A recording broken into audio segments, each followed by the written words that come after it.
Hello everybody and welcome back to this channel. My name is Misael and I am a member of the International Light of the World Church, and if you are too, peace of the Lord, brothers and sisters. So this is a follow-up video to 5 tips for English fluency in church. So if you haven't seen that video, we suggest you do, because we might have already addressed some things in that one in case you don't hear them in this video. We also want to say we greatly appreciate all of the suggestions and contributions on that video or on the previous video, because our goal with these videos and this channel in general is to help one another improve in any way that we can. So again, we invite you to comment on this video, questions and or suggestions. All contributions are very welcome. So with that, point number 1, the early Church of Christ. So we are the restoration of the early Church of Christ. The word primitiva and primitive have very different connotations in each language. In Spanish, primitiva is defined as the first of something, or like the original of something, but in English the meaning is much more associated with evolutionary terms. So it would be used to describe something like primitive mammals or primitive tools or primitive materials, not really to describe the church Christ founded. So it's much more appropriate to say we are the restoration of the early Church of Christ instead of primitive. Point number 2, giving testimony. So this one's a bit more complicated because it's an expression that we really wouldn't use outside of a religious setting, and there's ways around it. So I'm talking about the expression dar testimonio, as in the brother will dar testimonio. So there are a few ways to interpret this expression. As in, you can use either the brother will testify of blank, the brother will share his testimony, or the brother will bear witness, which is probably the most scripturally sound interpretation. And as an example of this, the commandment God gives Moses for the people of Israel, no darás falso testimonio. In English, the same commandment is, you shall not bear false witness. So again, dar testimonio is not give testimony. Those two words in English just don't go together simply like that. So your best bet would be bear witness, share a testimony, his testimony, their testimony, something like that. If it still doesn't make sense, just remember, don't say give testimony. You can also ask us to clarify a bit more and we'll dig deeper, use more examples, but you can probably find variations in scripture of bearing witness or sharing or giving a testimony. Point number 3, the 6 p.m. prayer takes place in the evening. So in English, or just generally, the afternoon lasts till 5 p.m.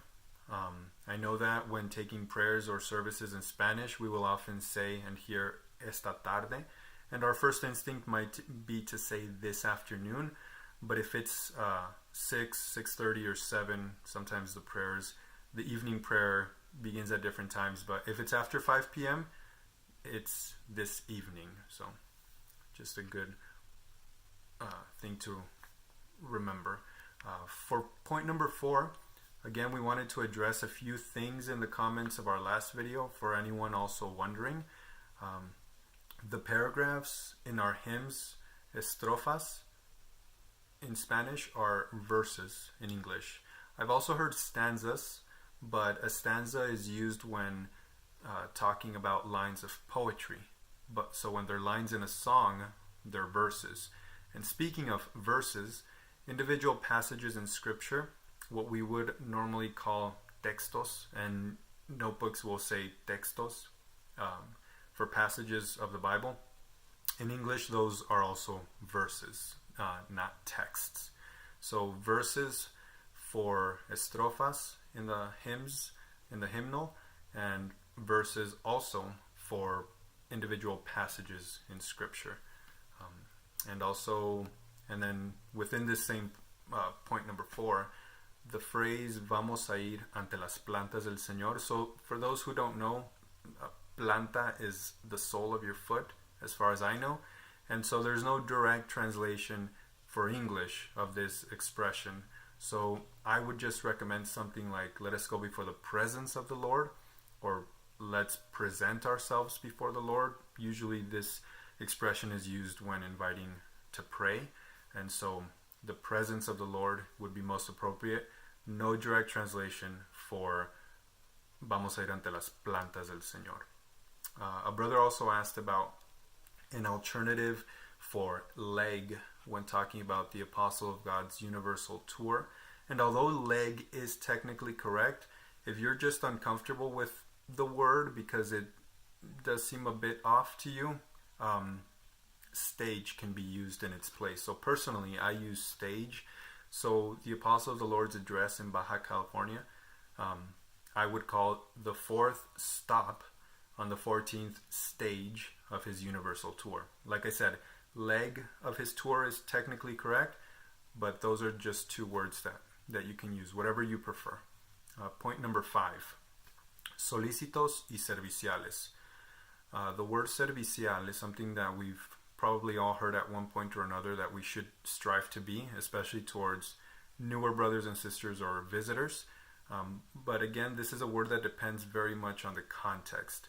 The word serviceable in English, which is usually also listed as a translation for servicial, doesn't apply in the same way.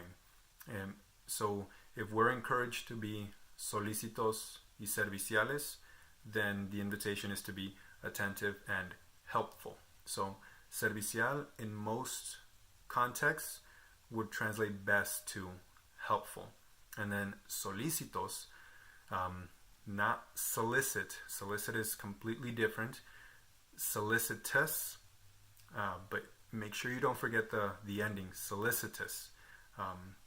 I would prefer to use thoughtful or attentive, just because if you don't pronounce the word correctly, it might be completely misunderstood, or you might be saying something else. And this brings me to the final point, point number 6, church pews and knowing your audience. So before I say anything else, how many of you know what a pew or pews are?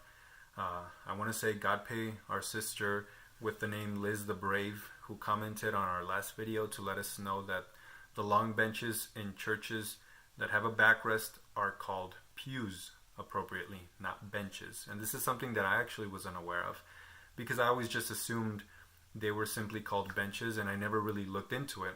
So this goes along with the solicitous, not solicit for solicitos, because these are words, this vocabulary, a lot of us are still learning and we're just not familiar with it.